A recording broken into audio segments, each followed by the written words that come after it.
Good to be here this morning. I know that you guys have a focus this year.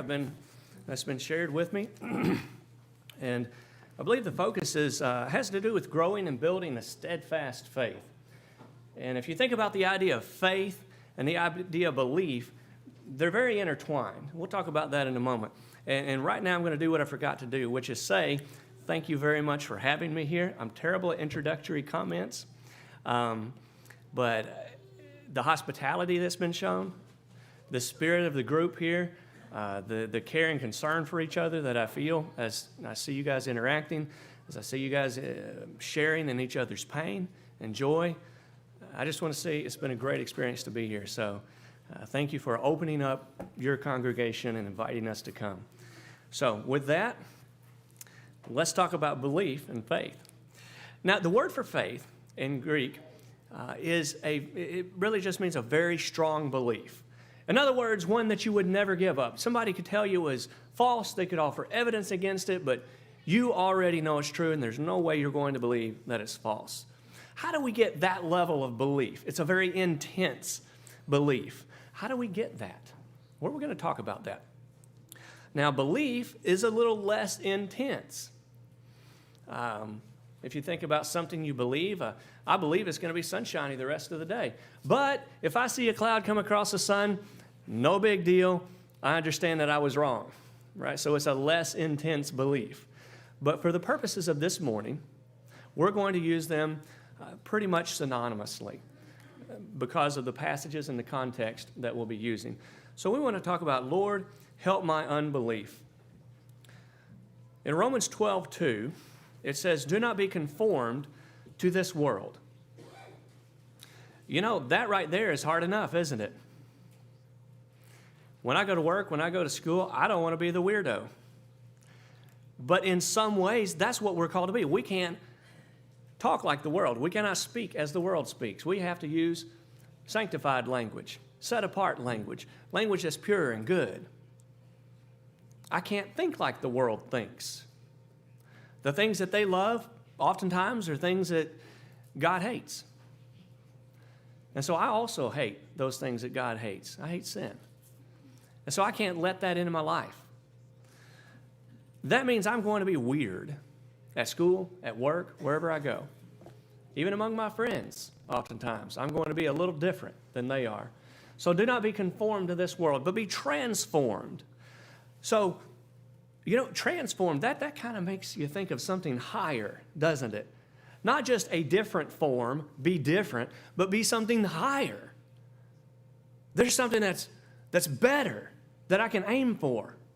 Be transformed by the renewing of your mind. How are we going to get to a higher plane?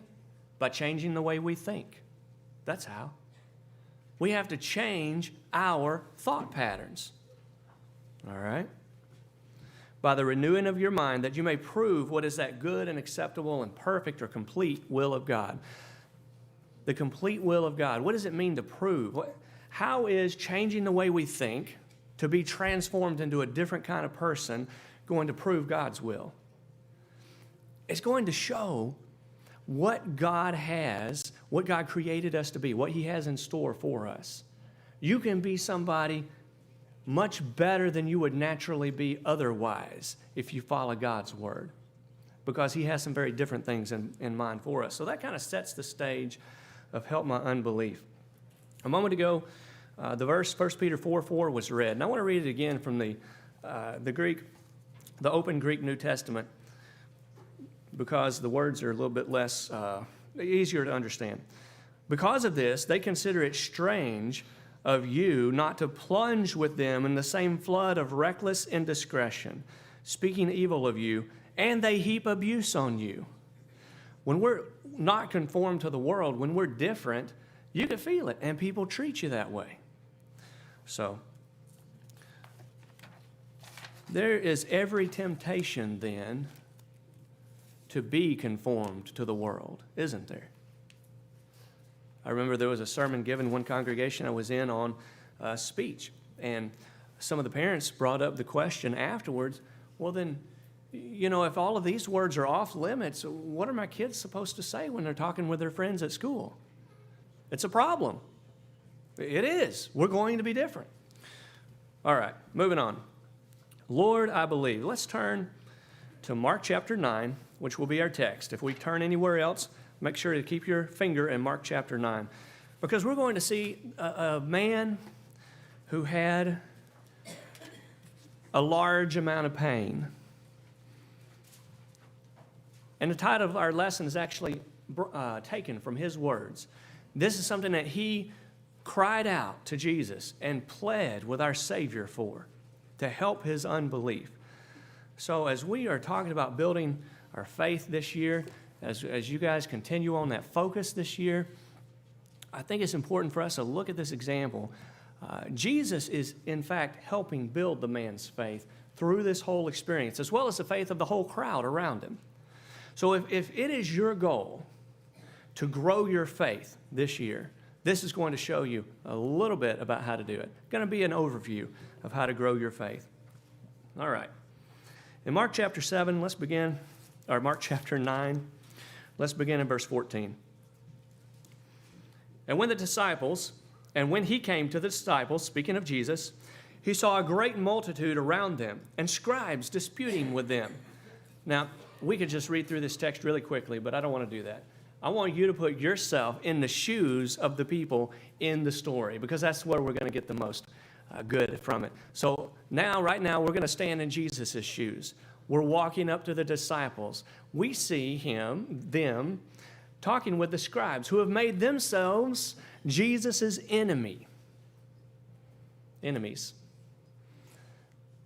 And they're talking with the disciples. If I saw my kids talking with somebody that I had had some sharp disagreements with, maybe some people who were not seeking the Lord properly, I would be a little concerned. Would you be concerned? If you were your kids, I would be concerned. I'm thinking, oh, great, what are they talking about?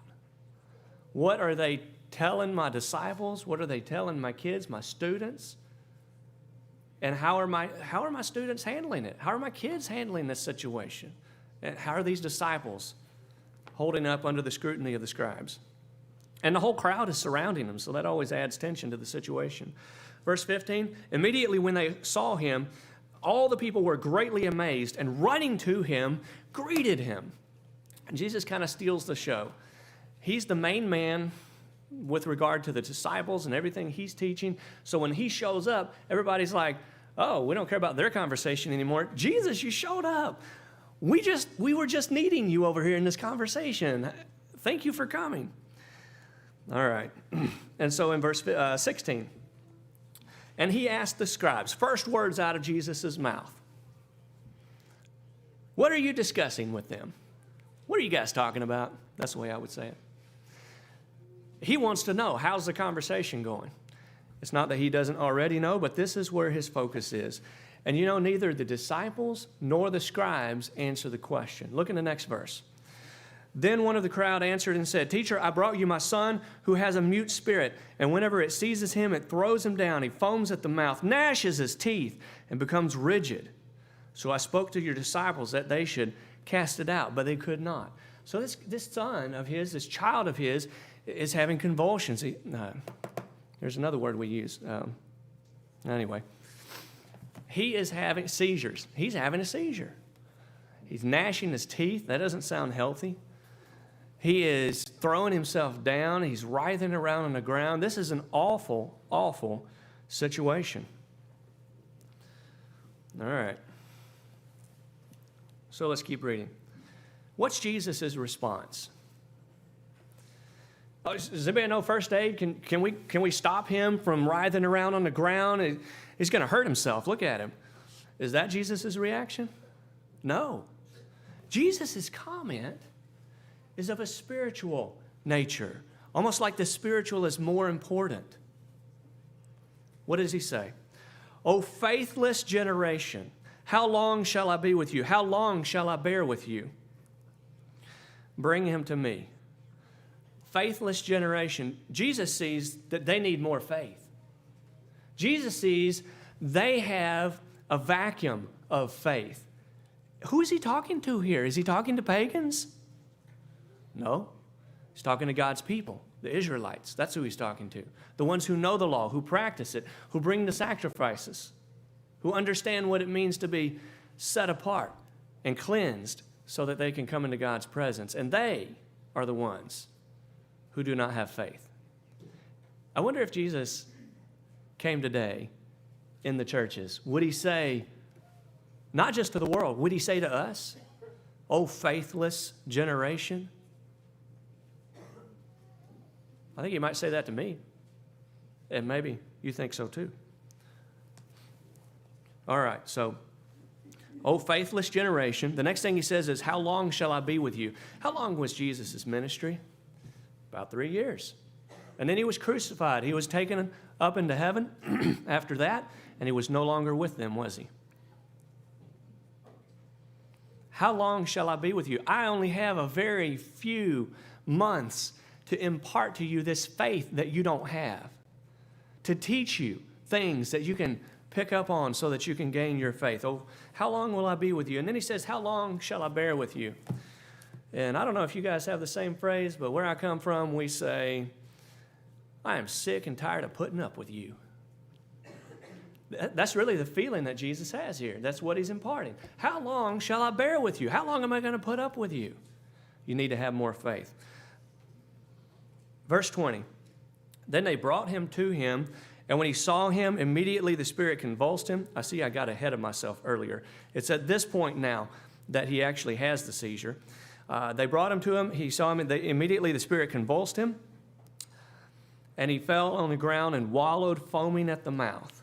Now, earlier comments, transfer them to here. Jesus doesn't ask about first aid. He doesn't try to get this child to stop hurting himself.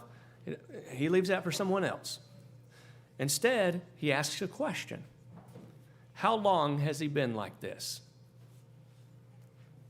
Why did Jesus ask that question? Was it because Jesus didn't know how long the kid had been doing this? No, the all-knowing Son of God knew the answer to the question already. Then why did he ask it? Excuse me. I would suggest to you that as the Father gives the answer to the question, and we're going to put ourselves in the shoes of the Father now. As the dad answers the question, he remembers just how long it's been since his son was normal and healthy and right. It brings up in his mind the pain, the fact that he's not sure if this child will ever be able to live a normal life. And what's going to happen to the child when his father and mother pass? Who's going to take care of him? There's all kinds of pain in the father's heart as he explains the situation and gives a few more details. And the crowd hears the pain and understands the difficulty of the situation. And he said, from childhood, now verse 22, "And often he has thrown him into the fire and into the water to destroy him. But if you can do anything, have compassion on us and help us." You hear the pleading. You can hear the tone of voice through the thousands of years, through these printed words. If you can do anything, help us. We're begging you, Jesus, please. Our first point this morning is that pain is necessary to grow faith. Now, that's not a popular American concept, that pain is necessary. As a matter of fact, we in our society avoid pain whenever possible, don't we? If we can take some medicine for our pain, if we can teach our children a lesson without them going through some painful circumstances, that's what we want to do. That's not Jesus' approach. That's not God's approach. We live in a fallen and sinful world. I was talking before services about how it is that sin brought in the pain, the suffering, the death, whether it's natural disasters or people hurting each other, like someone getting killed by a drunk driver, someone getting murdered, or their things stolen, or whether it's disease. All of these things were allowed into the world, not by God, but by sin. That is the origin of the evil that is in the world. And so pain has come as a result of sin. But God uses bad things to produce good results. He takes delight in showing that He is a very good God by using bad things to bring about good things sometimes. Is it good that this child is throwing himself down?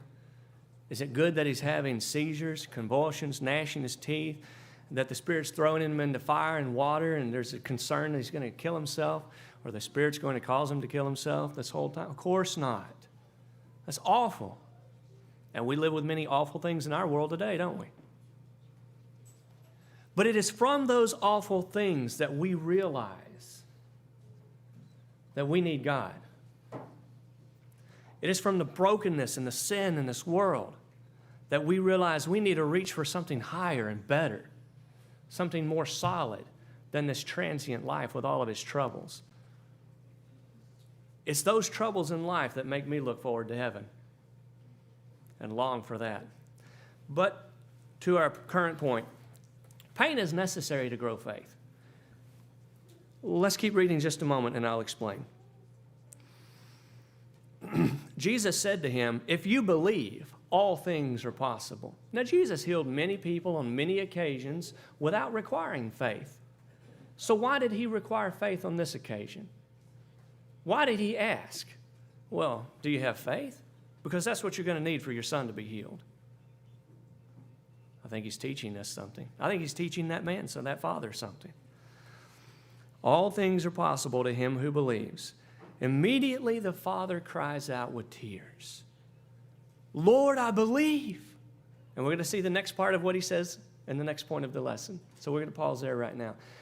I have no reason to doubt that this dad believes that God can heal his son. I think he does believe.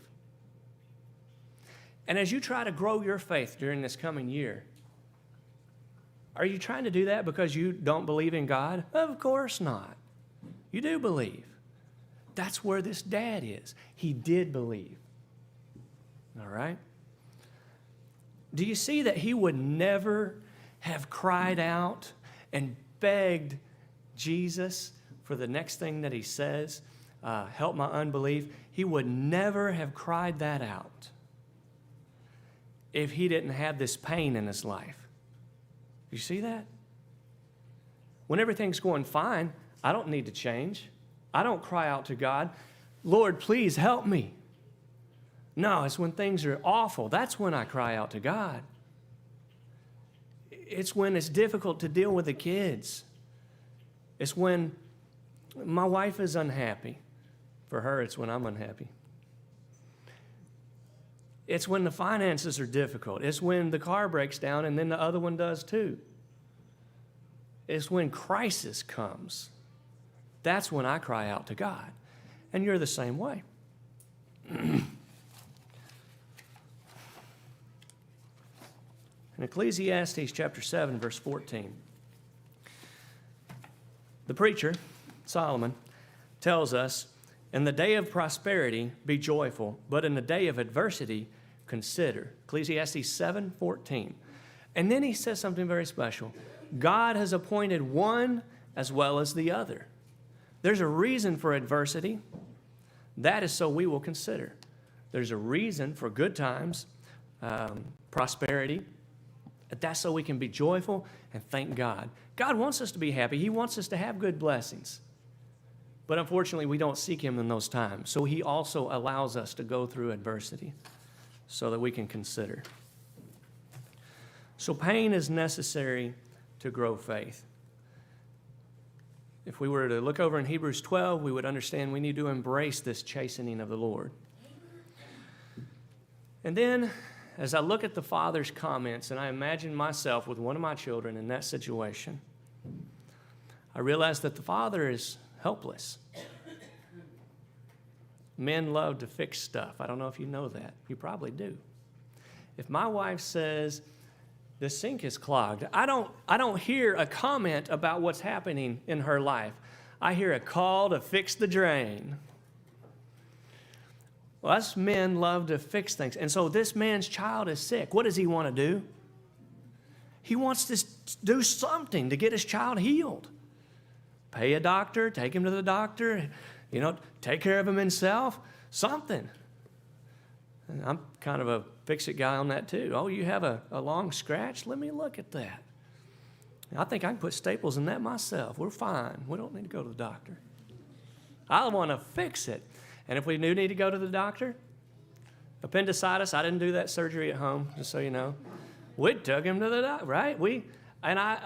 I myself took him to the urgent care, had the x-rays. I didn't do the x-rays, okay, but right, I was the point man. I wanted to take care of that situation. This man, this father, this dad, he can do nothing. He's helpless, and the situation's hopeless. Helpless and hopeless. He's taken him to Jesus' disciples. Did they heal him? Weren't able. Couldn't do it. Hopeless. Now the pain deepens because I can't do anything myself about this situation. There are some situations in life that we cannot fix. There are some things we can do something about, and we should, right? But we're talking about these situations that we really do not have control over. That's what we're talking about. There are times when we need to pray for Jesus, to pray to God through Jesus, and let Him have control of our problems, to let them go, because we know God can take care of our problems. Do you see how that strengthens faith? If I fix it, do I need faith in God? No. I have faith in my own abilities. If God fixes it when it was out of my control and I know I was helpless and hopeless, now my trust in God is strengthened. So immediately the father of the child, we covered, cried out and said with tears, "Lord, I believe." And then he said, "Help my unbelief."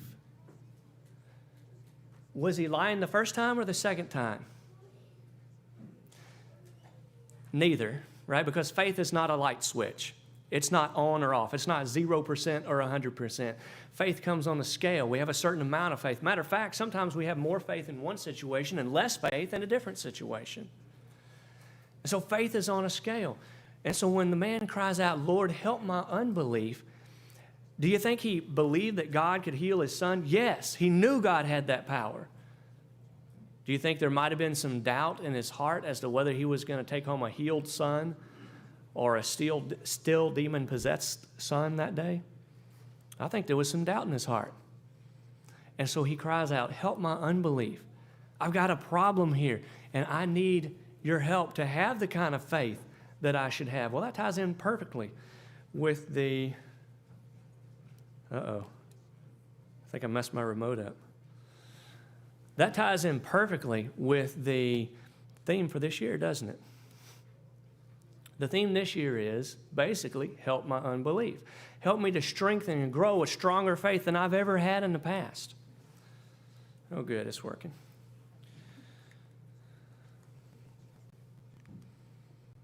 All right, let's keep reading in the text.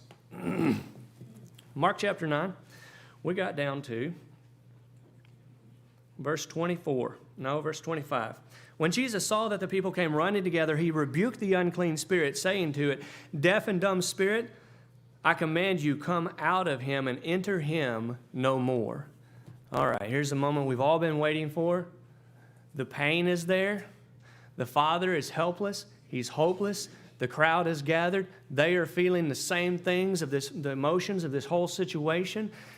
Now God delivers the answer. He removes the burden. He heals the boy. But let's see what happened next. Then the spirit cried out, verse 26, and convulsed him greatly, and came out of him. And he became as one dead, so that many said, "He's dead." Wow. Forgive me for going back to our other slide here. If I go back far enough. You think this is the answer the dad wanted? A dead son laying on the ground? No, of course not. You think there's a moment there where the dad catches his breath and says, Did he heal him or did he kill him? Might have been. And it's going to keep unfolding, but I forgot what I was going to say. That's what it was. Sometimes the thing that keeps us from having greater faith and trusting God with a situation, sometimes the reason we can't let go of it is because we're actually afraid that God will give us an answer we don't want. That's it, isn't it? Doesn't that get right down to the raw nerve? Maybe God might tell me something that I don't want to hear. Well, God, I want you to help me. I want to have faith, but I want you to tell me what I want to hear. I want you to do what I want out of this. I want my child to live.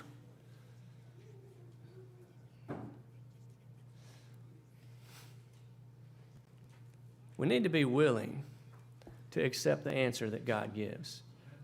Sometimes it's painful. Sometimes it requires work on our part and adjustment. Sometimes we have to grow. I don't know if you know this, but growth is painful. We all want more faith. We all want, maybe I'm in school and I want to learn algebra. That's hard. There's pain involved in growing and learning. It's an unfortunate situation we find ourselves in as humans. If we have the faith to accept the answer that God gives us, and not just the one that we want to hear, our faith will be so much greater. We will have that kind of faith that Jesus said would move mountains. Now, as they get back to the house, the disciples have a burning question in their hearts. They ask Jesus, why could we not cast that demon out? And the question makes sense. If we look back, I believe it's in Mark 7.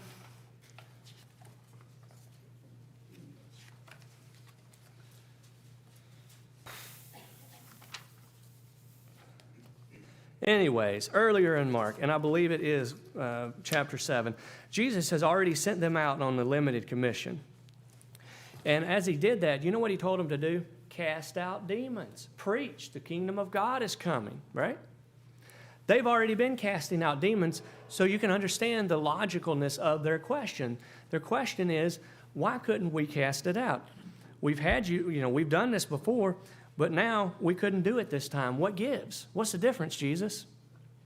All right, now let me ask you a question and put ourselves in the disciples' shoes. Have you ever had something come up in your life? Maybe you have overcome many temptations in your life. Maybe there are challenges in your life that you have given to God, but something comes up that's bigger and deeper and harder than anything you've ever faced before in your whole life. The pain transcends your daily activities. The emotional effects are deeper than you feel like you can handle. And you feel like you're not strong enough to handle this. And you cry out, why, God? Why? Why me, or why did it happen? Doesn't matter, it's the same. Jesus' answer here is for you. He says, this kind can come out by nothing but prayer and fasting. There are some things that will happen to us in our lives. Catch up with myself here. There are some things that happen to us in our lives that are going to be harder than the other things that happen. There's going to be pain that's deeper that we don't think we can heal from, et cetera, et cetera, et cetera. You fill in the blanks from your life. I've been there. Many of you have been there. Sometimes we can't get through the hurdles life throws at us except by prayer and perhaps fasting. We know that Jesus went out often to pray. Luke 5:16, it says, so he himself often withdrew into the wilderness and prayed. Jesus himself, the Son of God, arguably the strongest human that ever lived, spiritually speaking, had to withdraw and pray to get more strength.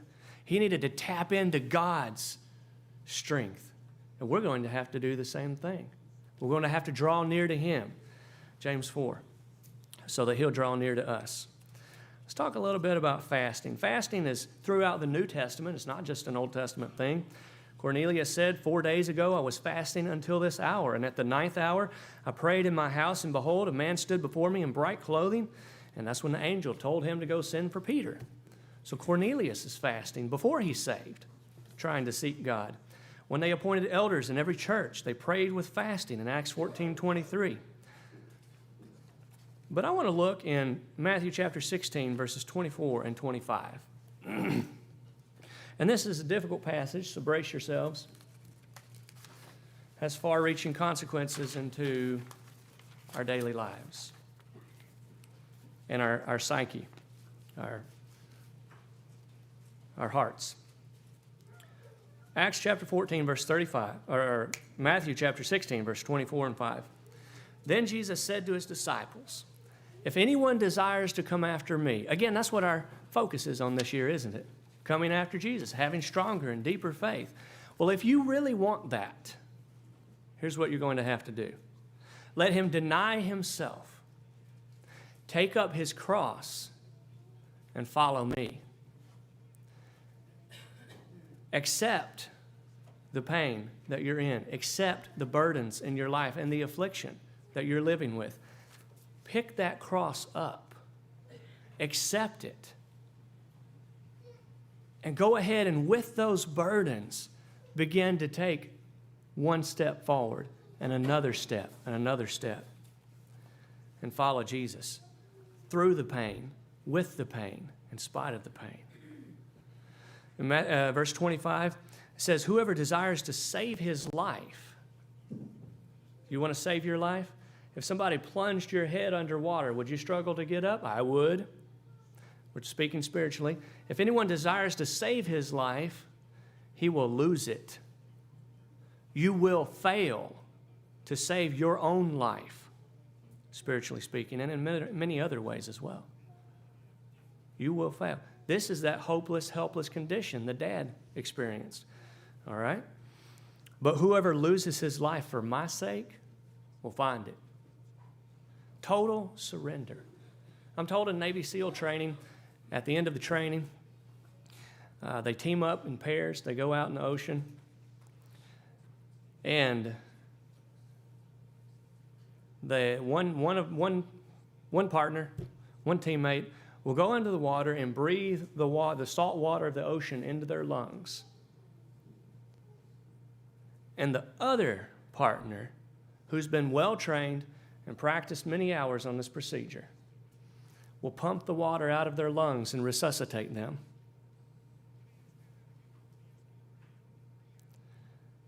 What does it take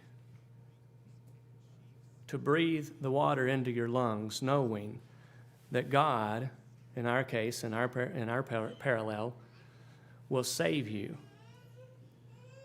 We're going to have to do that sometimes. That's the kind of faith we're stretching for. That's the kind of faith we're reaching for this year.